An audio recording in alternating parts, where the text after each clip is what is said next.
Assalamualaikum warahmatullahi wabarakatuh. Perkenalkan, nama saya Nur Fikria, Program Studi Pendidikan Anak Usia Dini, mahasiswa Pasca Sarjana Universitas Negeri Makassar. Pada pertemuan kali ini, saya akan membahas tentang kota ramah anak. Bermain adalah cara anak-anak untuk mengenal lingkungan sekitar, mengembangkan kemampuan bersosialisasi, mengasah nalar dan rasa, juga mengembangkan keterampilan fisiknya. Mengingat pentingnya bermain bagi anak-anak, keberadaan lingkungan atau kota yang ramah anak, nyaman dan aman menjadi sangat penting. Di mana lagi anak-anak bermain kalau bukan di lingkungan sekitarnya? Kalau di sekitar anak-anak tidak ada tempat atau sarana untuk mereka bermain, artinya sama saja kita tidak memenuhi hak anak. Konsep kota ramah anak. Konsep kota ramah anak pertama kali diperkenalkan oleh UNICEF yang bertujuan untuk menciptakan suatu kondisi yang dapat mengaspirasi hak-hak anak melalui tujuan, kebijakan, program-program, dan struktur pemerintahan lokal. Oleh karena itu, saat ini Indonesia sedang mengembangkan program Kota Ramah Anak sebagai langkah untuk menciptakan lingkungan yang dapat mengaspirasi hak-hak anak melalui tujuan, kegiatan, program, dan kebijakan pemerintah lokal, di mana jika pemerintah dapat memenuhi dan mengaspirasi seluruh hak-hak anak, maka ini akan menciptakan kondisi yang kondusif bagi anak untuk dapat bertumbuh dan berkembang secara baik, serta lingkungan tempat tinggal anak pun akan memberikan perlindungan bagi anak. Di Indonesia, dengan ditetapkannya Peraturan Menteri Negara Pemberdayaan Perempuan dan Perlindungan Anak Republik Indonesia Nomor 11 Tahun 2019 tentang kebijakan pengembangan kabupaten kota layak anak yang menjadi landasan bagi setiap kabupaten atau kota dalam pelaksanaan program Kota Ramah Anak. Sudah banyak kota-kota dan kabupaten yang ada di Indonesia yang pemerintahnya berkomitmen untuk mewujudkan kota layak anak. Pada tahun 2015, kabupaten atau kota yang memenuhi kriteria sebagai kabupaten atau kota menuju kota ramah anak ada 10.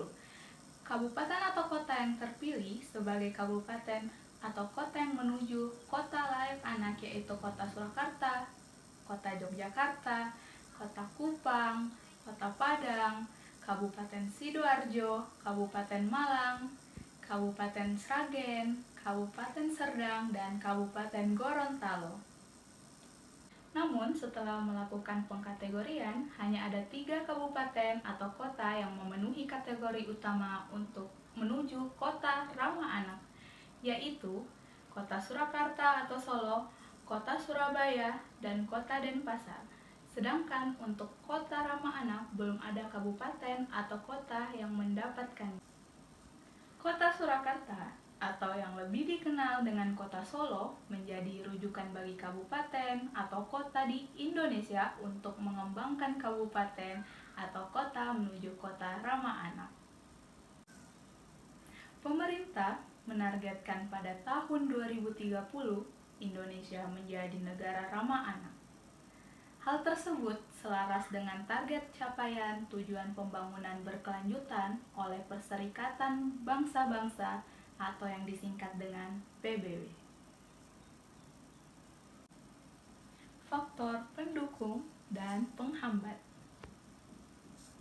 Untuk mewujudkan program Kota Ramah Anak, terdapat faktor-faktor yang mempengaruhi pada pelaksanaannya, yang meliputi faktor internal dan faktor eksternal.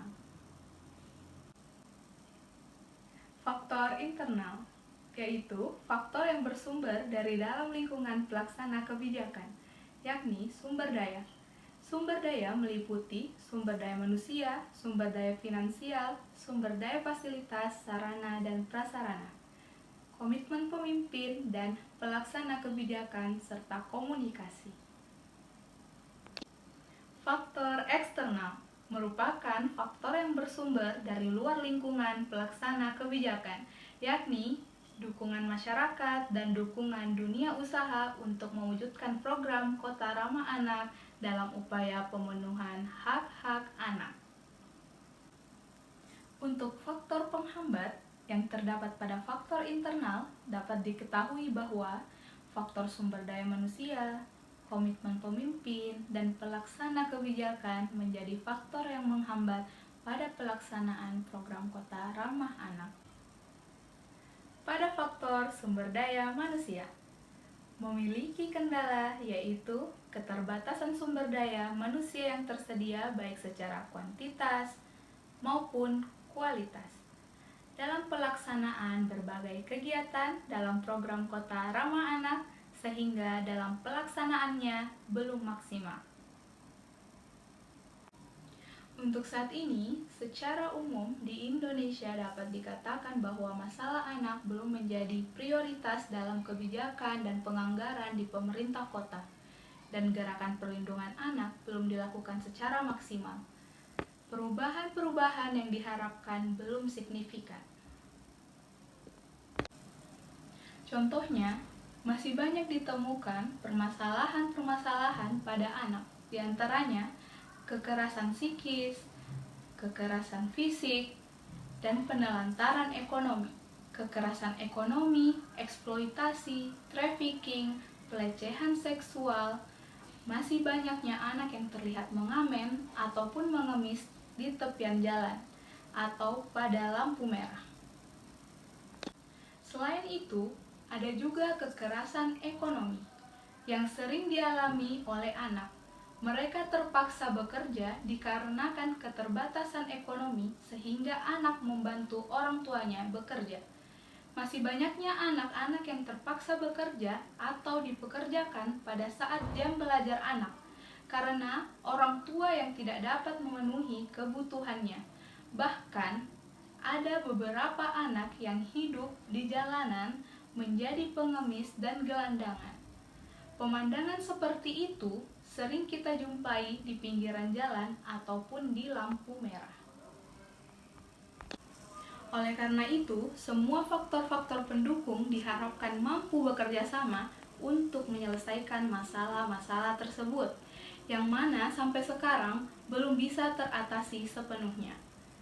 Walaupun pemerintah dan beberapa kalangan sudah melakukan berbagai upaya untuk membantu, tetapi masih saja ada faktor-faktor yang menghambat, sehingga dukungan dari masyarakat sangatlah penting. Ketika masyarakat mampu bekerja sama dengan pemerintah, keinginan kita untuk mewujudkan Indonesia memiliki kota ramah anak tidaklah akan menjadi rencana saja. Saya pribadi dan seluruh warga Indonesia berharap semoga dengan segera semua kota yang ada di Indonesia menjadi kota yang sepenuhnya sadar bahwa unsur dari sebuah kota itu ialah anak. Karena anak adalah penerus bangsa.